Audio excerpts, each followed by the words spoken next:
year? Listen, I've had a great winter watching Tommy and David with these two teams. You know, it's almost like, it feels like it's like UConn with Danny Hurley and Gino. It's been a great winter so far. It's been exciting.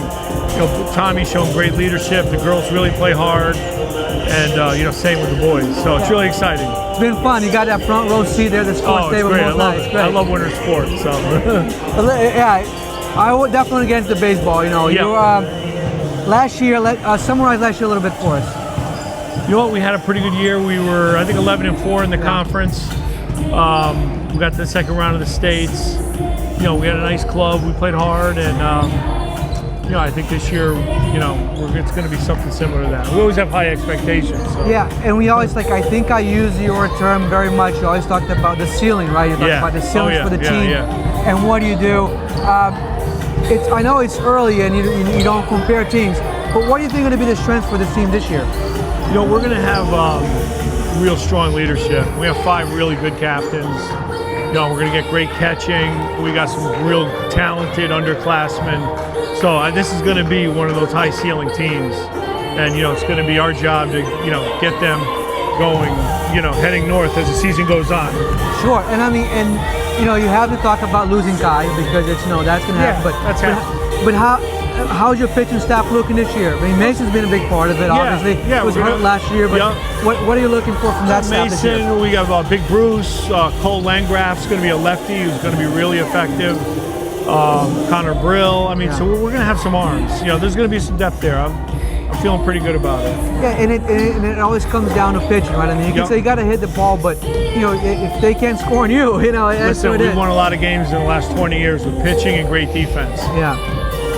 If that's always there, you'll always be in the game. The hitting's going to come and go. You know, you're going to have your hot days at the plate, and then there's going to be the 3-2, 2-1 games. So, you know, we really pride ourselves on you know, pitching and playing great defense.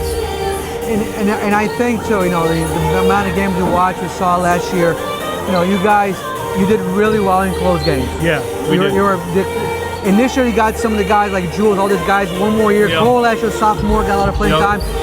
How do you see that team maturing from this year to that, from last year to this year? Yeah, I think, you know, you beat Glastonbury in 9 innings, and they went to the state title game, playing them again.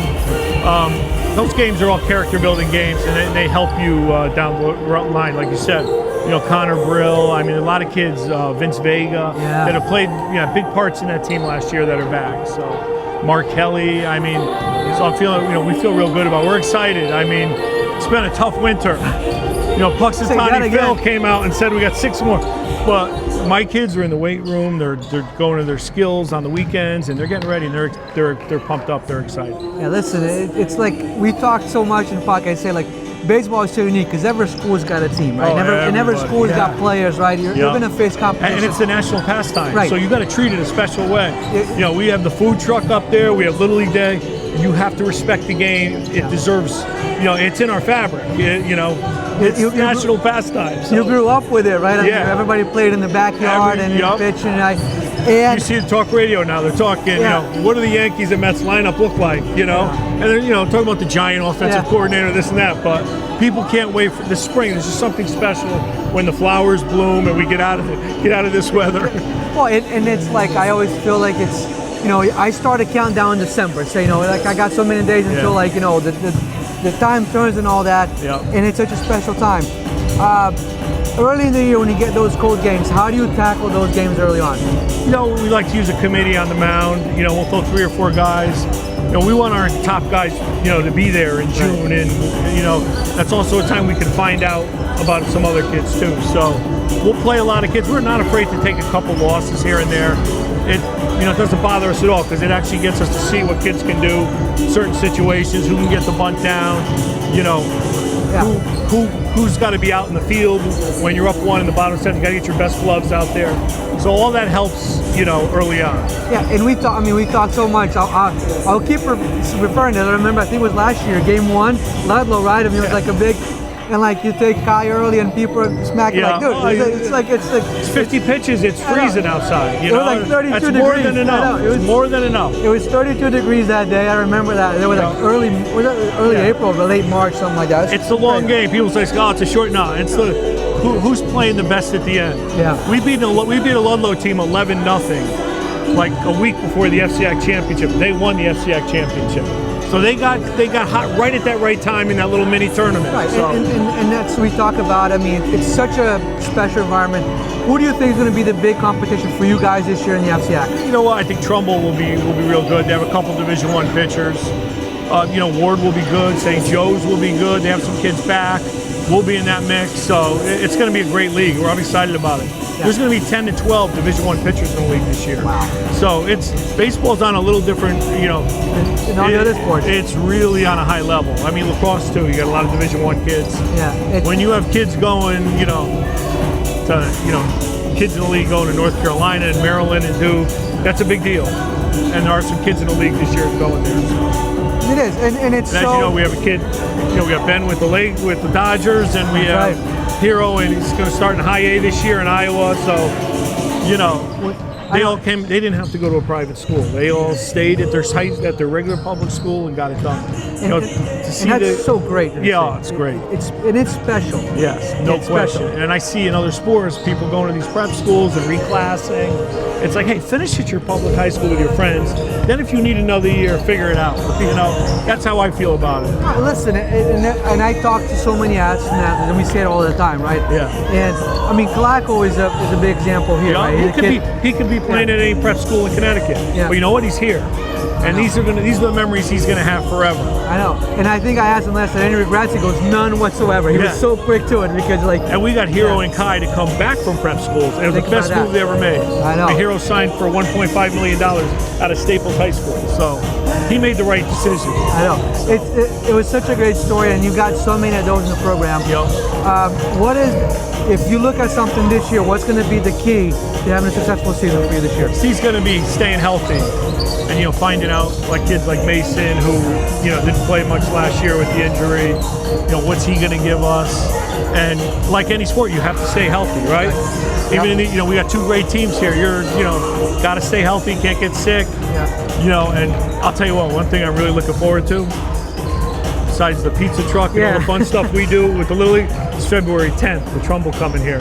It's going to be that's going to be maybe the biggest regular season game, and I've been at the table for 25 years. It's going to be a big game. Yeah, it's going to be a great game. It's not for the championship or anything, but it's going to be a great regular season game. Kind of like when we play Ward. People are like, whoa, we got to see that game. You're going to get two undefeated teams, right? Who are probably going to be 1 and 2 in the FCIAC. Yeah, and they're both going to want to make a statement. Right, exactly. And the thing is, do you show all your cards in that game, or do you kind of hold back a little bit, and wait for it? Because let's face it, this year the FCIAC is a little different. You're going to host a quarterfinal, both the boys and girls, which I'm hoping for a doubleheader here for the boys and the girls. Yeah, it's looking that way. As long as we stay top 4 both. That'd be great. Then get a doubleheader in Wilton and doubleheader Fairfield. How about Great Dovey? Unbelievable. Great. Then we'll hit that diner right before Wilton like we did last year. Remember that? But like you said, the key is whether you win or lose that game February 10th, you get them on film. And if you attacked it one way, the next game you might do it a different way. So it'll be good for both teams. It'll be great for the fans, but it's not the end all. Once you get in those single elimination tournaments, that's when it really goes down. Yeah, and I want to ask about that because you're a man, just so you know this. So when we played Wilton, right, the boys, and they did. So Wilton comes in here last year, and we barely beat them. They face guarded Sam. The next game they go totally different, and we blow them out. As a coach, why wouldn't you get that formula in? I think sometimes you outthink yourself, and I think older coaches realize this. If it's working, don't outthink yourself. Stay with it. You know what I mean? If you're pitching the kids one way and they're not hitting it, then all of a sudden, hey, the 4th inning, we're going to start throwing the ball inside. No, they're having trouble with it until they prove they can do something. Sure. Stay with it. So you can get caught as a coach overthinking and changing stuff just to change it.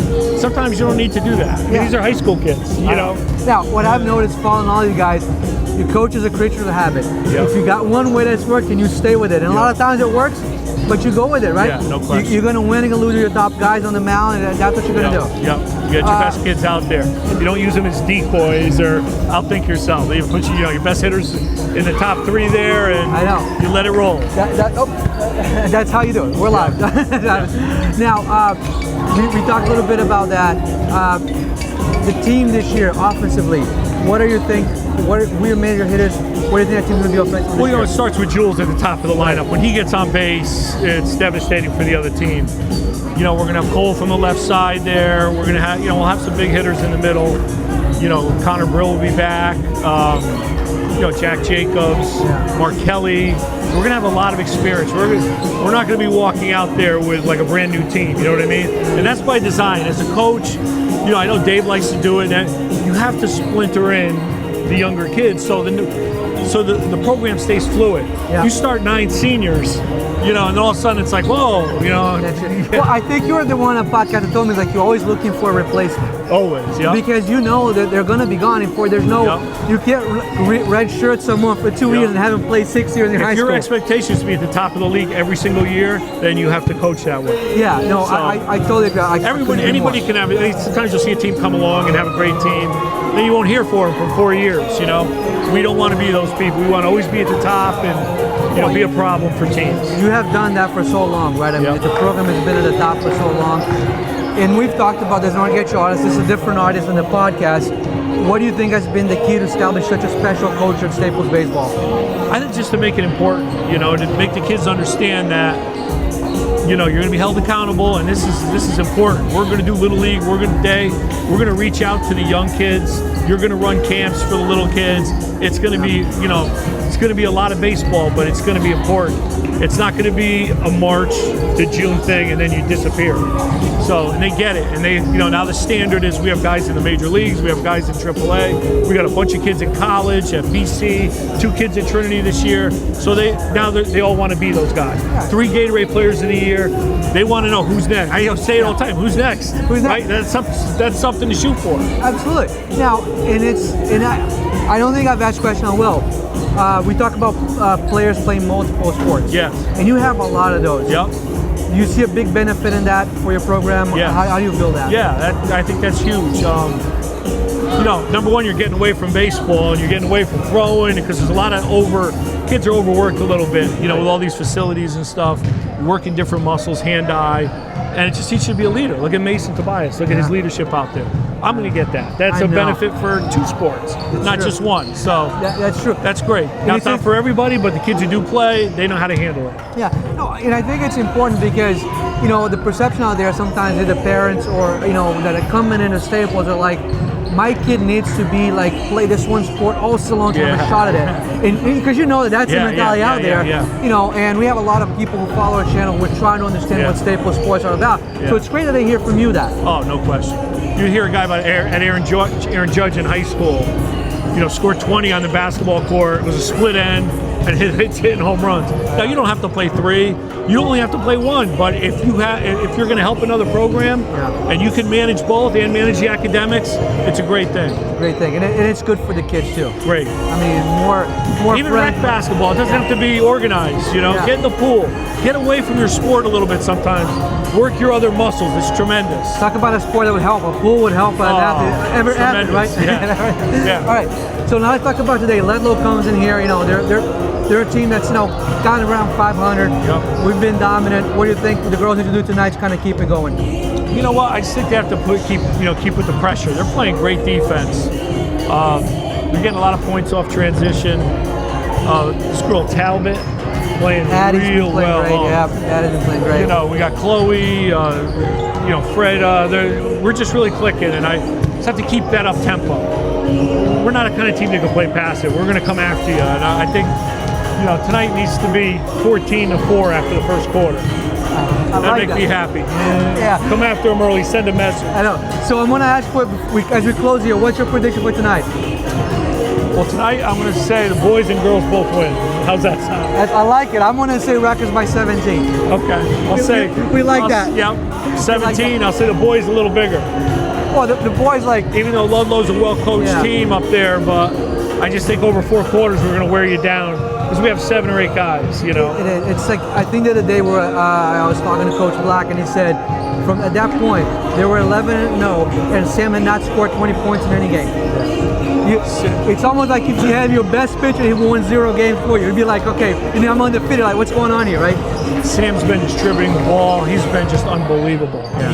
He's leading that team.